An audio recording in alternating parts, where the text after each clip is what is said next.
Where your treasure is, there will your heart be also. God has given us unlimited treasures in His Word.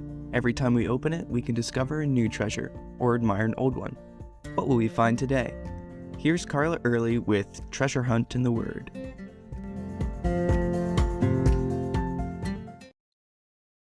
When I was a kid, my mom would squirrel away money from every paycheck for a vacation fund. Then, when spring break came along, we'd change the cash into traveler's checks, get a trip tick from AAA, and we were ready for an adventure. We traveled to Maine, Washington, D.C., Niagara Falls, Jamestown, Disney World, Madeira Beach, Savannah, and Charleston. All because my mom set aside money specifically for that purpose. In the Bible, the Lord set aside certain people for certain tasks. Moses to bring the Israelites out of Egypt, Joshua to be his successor and lead in battle to claim the land, one judge after another to get them out of different predicaments, David to lead the country and start the family through which the Messiah would descend, Mary and Joseph to be parents of God's Son, the disciples to follow him and start the church, Paul and Barnabas to bring the gospel to the Gentiles throughout the Roman Empire, and many more. One man, Abraham, God called out to separate himself from the rest of humanity and begin a family that would be called by the name of the Lord forever.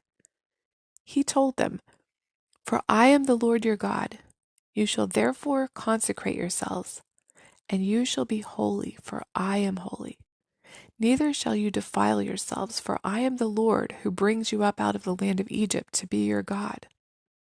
One of his great-grandsons, Levi, became father of the tribe that God called out to be the spiritual leaders of the family, the Israelites. The leader of this tribe, the high priest, was to wear a breastplate with the words "Holiness to the Lord" engraved on it. The whole nation God referred to as holiness to the Lord.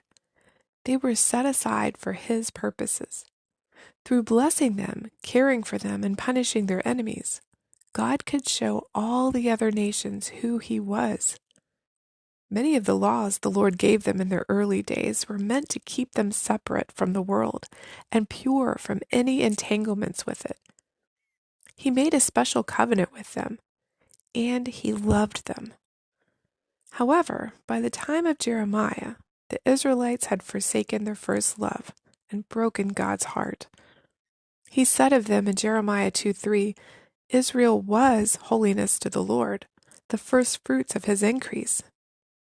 They had been holy, but they cast aside that privilege by worshiping other gods, rebelling against the Lord, and treating his blessings with contempt.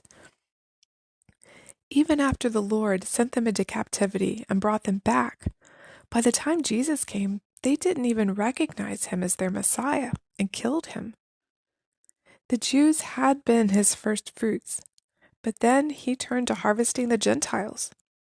This angered the Jews even further, but as Paul says in Ephesians 1:4, he chose us that we should be holy and without blame before him in love. In the middle of Acts, we see a shift. The gospel becomes available to everyone, Jew and Gentile alike, to form the church. Ephesians 5 says Jesus loved the church as a husband loves a wife and gave himself for her, that he might present her to himself a glorious church, not having spot or wrinkle. Now those of us who know and love him and are part of his church, engraved on our hearts should be holiness to the Lord. We are set aside for his purposes. All our talents and resources are his to use as he pleases. Our lives are dedicated to his honor and glory.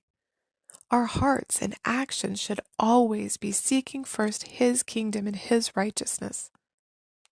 As 1 Peter 1:15 and 16 says, "As he who called you is holy, you also be holy in all your conduct, because it is written, 'Be holy, for I am holy.'"